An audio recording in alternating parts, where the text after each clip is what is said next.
Hey, welcome back to Listen Lissa. I am your host, Alyssa. Good to see you. This isn't actually a full-on episode.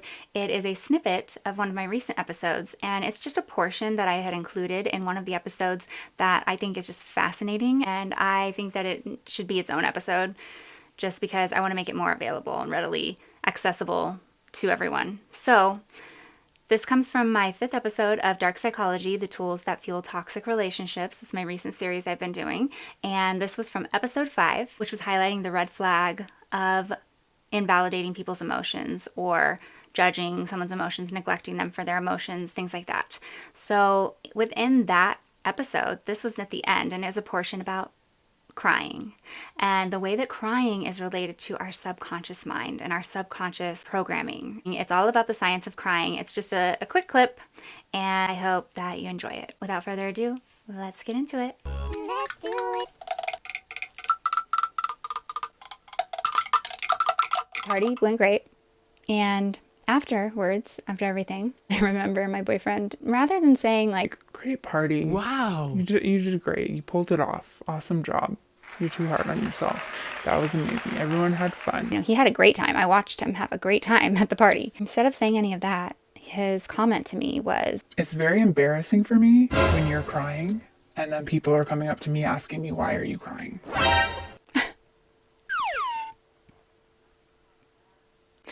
So that was nice. My response was to ask a question in return, and it was, Doesn't it make you wonder why others are so compelled to seek out and find out why I'm crying, but you are not? as my boyfriend. And then he came back with a tried and true type answer of his, which was something to the effect of, Well, most adults just do what they need to do, and they realize that they're not in elementary school, and that being dramatic and crying isn't going to get them what they want or help the situation. So that's typically not a response of an adult. something like that. It was just, okay, record on repeat, whatever. Something like, Crying doesn't solve anything except for gaining you sympathy, if that's what you're trying to get. you always think of how to perfectly respond when you look back. Hindsight's 20/20, right? When you're looking back on things like that and you're just like, Why didn't I say this? Why didn't I tell them this? I'm not really sure what I said in the moment after that, but if I had a chance to respond now, I would tell him that, That is actually precisely what crying solves, based on research. and I understand that he was being, a little bit rude, trying to imply that I cry for attention. And I cry because I want sympathy, and I'm doing it on purpose, and I'm somehow manipulating or faking something, right? Firstly, just want to put it out there. Always, I try to be really accurate with my information, and what I'm communicating is that there is no study that has determined for sure what actually causes crying. We understand the common circumstances that surround crying, what pushes us to cry. We know a lot of information about it that's pretty solid. We understand the biological process of how it happens in our body. We just don't for certain know the purpose it serves for us and why it happens to us. We have some theories that are very strong, okay? So I'm going to go over some of those. This is very interesting, actually. I had never knew any of this information. So I only studied it when I was going to make this video. So I'm going to share it with you.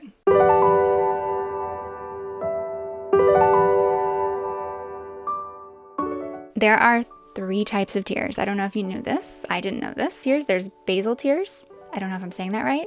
Basal. There's reflexive tears, and then there are emotional tears, okay? So basal tears are the tears that are just constantly in our eyes. It's the constant lubrication of our eye. If you touch your eyeball, you'll notice it's a bit squishy and wet. It's because there's basal tears in there. They're always in there. They're constantly produced by our body automatically, all the time. They are replenished for us every time we blink. So that's why we blink. Is because we need to replenish the basal tears in our eyes so that they can stay lubricated and protect our eyeball. It's a very sensitive piece of our body. Reflex tears are the tears you sometimes get if maybe when you're peeling an onion and that gets into your eye, or like wind or smoke or something comes into your eye and then your eyes water. Those are reflex tears. Also, I know that when I got my nose pierced, it looked like I was crying. But I actually wasn't feeling emotional or pain, any pain like that. It was painful, but that wasn't why there were tears coming out of my eyes. The tears that were coming out of my eyes were because this is a sensitive area that causes your eyes to water. And those were my reflex tears. And then the emotional tears, I'm sure you can imagine and or determine, are the tears that we cry when we are upset, when we're feeling an emotion. And actually, I misspoke. They're not always just when you're upset. They can be other emotions too, like when you feel an intense amount of joy. You're overwhelmed with joy, you might cry. And those are happy tears, but they're still emotional tears. So anyone that's tied to our emotions, those are going to be our emotional tears. Now here's the really cool part about this, okay? This is so fascinating. I'm just going to kind of read through this for you because I'm still understanding it myself. There are many benefits attributed to crying, such as to self-soothe by activating your parasympathetic nervous system. So crying activates that. I didn't know that. Releasing oxytocin, which relieves pain. Wow. That's so useful. That makes so much sense because if you're crying, you're probably in pain, and oxytocin is the chemical in your body that takes away pain. Beautiful. And so crying releases that. That's like, oh, it's like magic. I love it. Wow. I'm so excited when that happens. Our bodies just are, this is the kicker, okay? It serves as a universal signal to help you get support in times of distress. So, it is largely understood by researchers that crying happens because it is a way for us to signal other people that we need support. Surprise, Ladies and gentlemen, we got him. And there's nothing wrong about that. That is what it is intended for. That doesn't mean that people are crying on purpose to manipulate others into being sad for them. Some people might be doing that, but not everyone is doing that. But they are hoping for support when they cry. I mean, that's what you need. That's what you're seeking at times.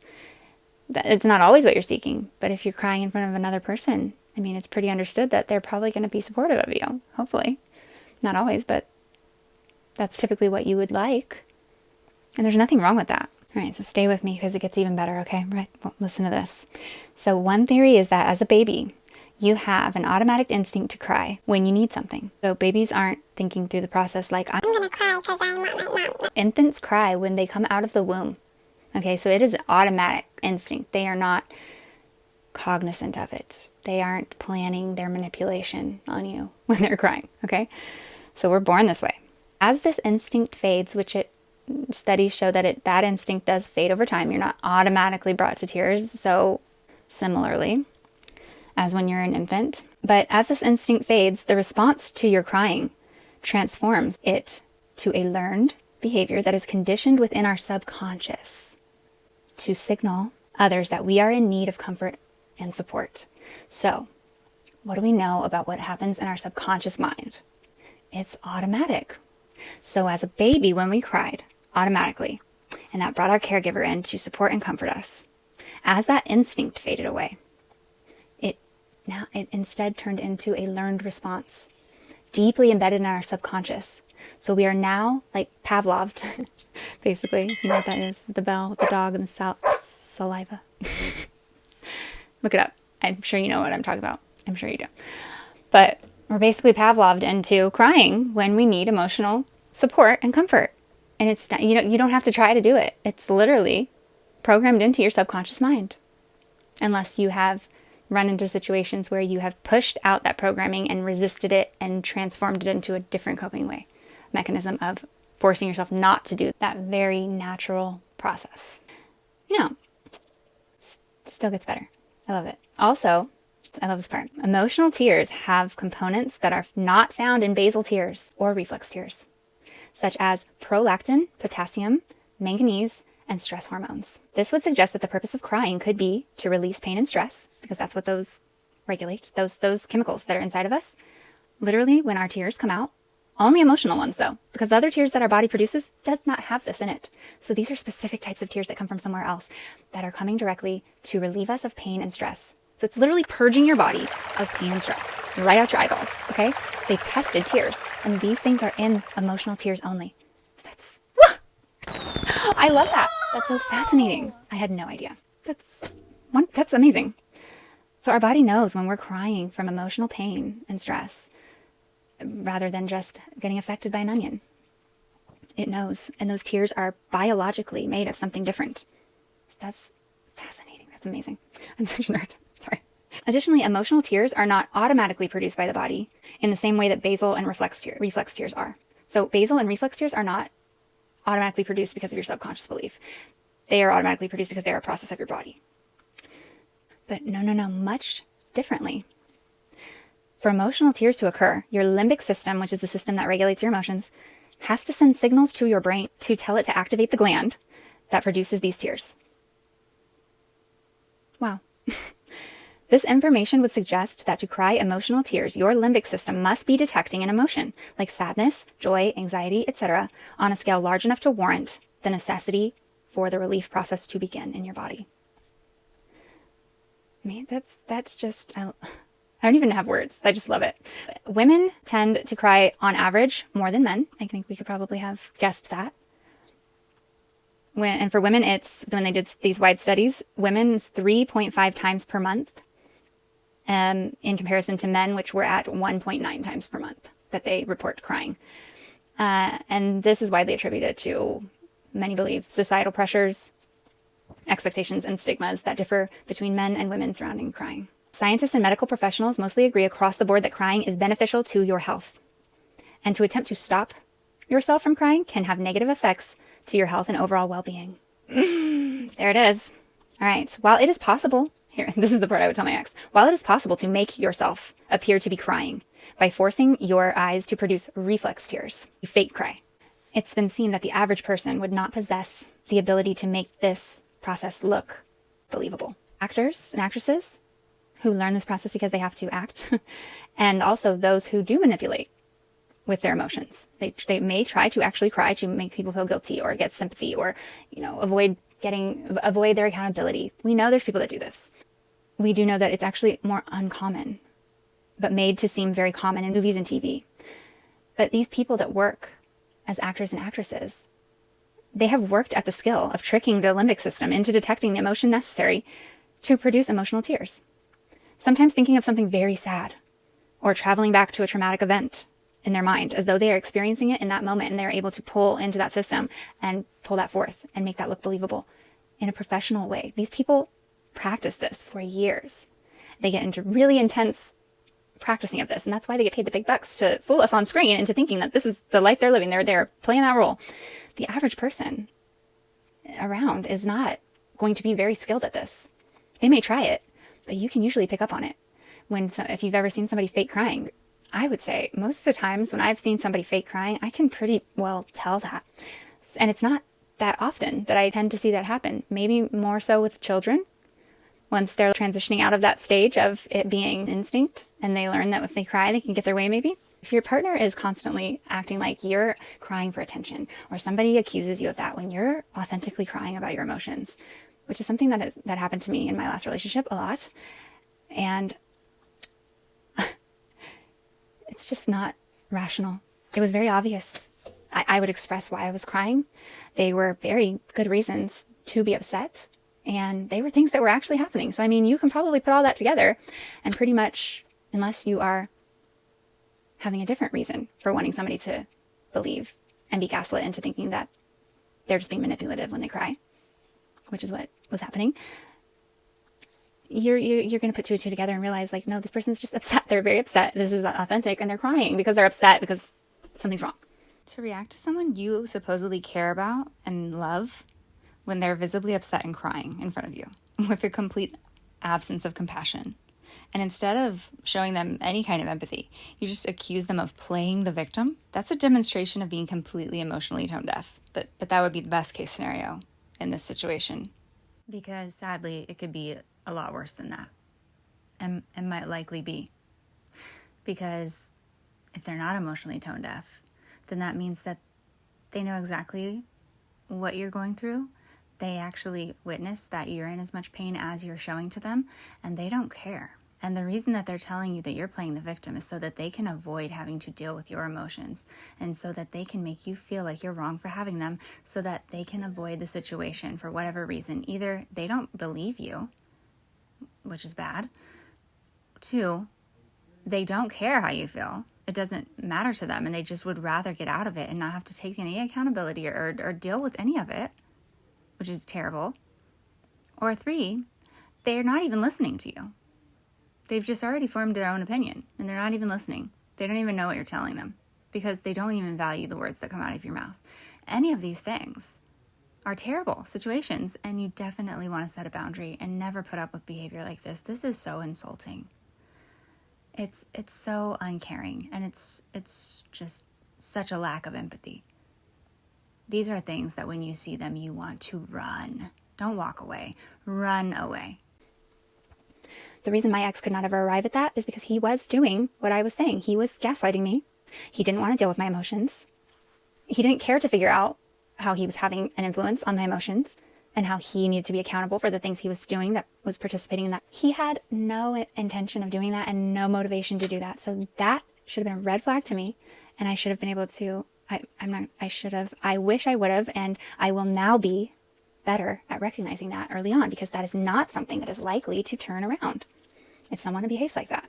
Because it's just a good indication that either they are trying to control you, they're trying to punish you for something, or they just don't value you being happy. They don't feel connected to your emotions. They don't think they're their problem. They don't want to deal with it. They want you to take that elsewhere. So that's not likely to turn around unless someday they see a need for that to turn around. So don't bother. An important fact I did come across while I was doing this research was that people that tend to accuse others of crying to be manipulative at times when someone is authentically crying. If you notice someone's doing that to you a lot and you're like, inside you're like, I know, I'm crying because you're hurting me and this is sad. And they're constantly accusing you of trying to get attention or something, some ulterior motive when you cry. It's usually because that's what that person does. What? That's why they're thinking of that.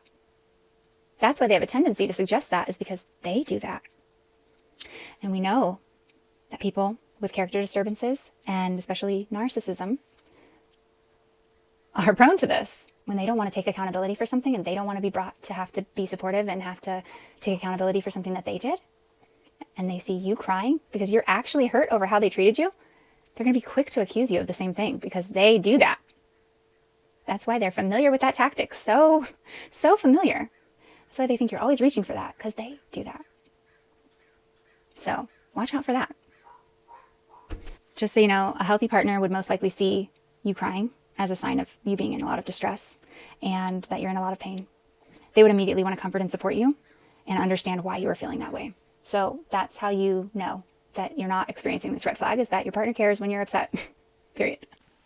I told you it was fascinating, okay? Don't lie, you liked it.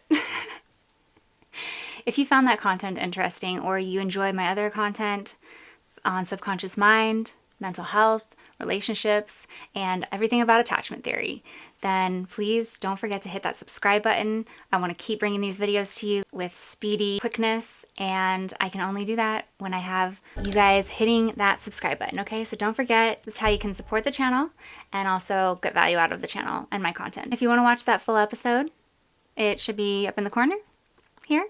You can click on it, and the entire episode is fabulous. So check that out. I'll see you later. Bye.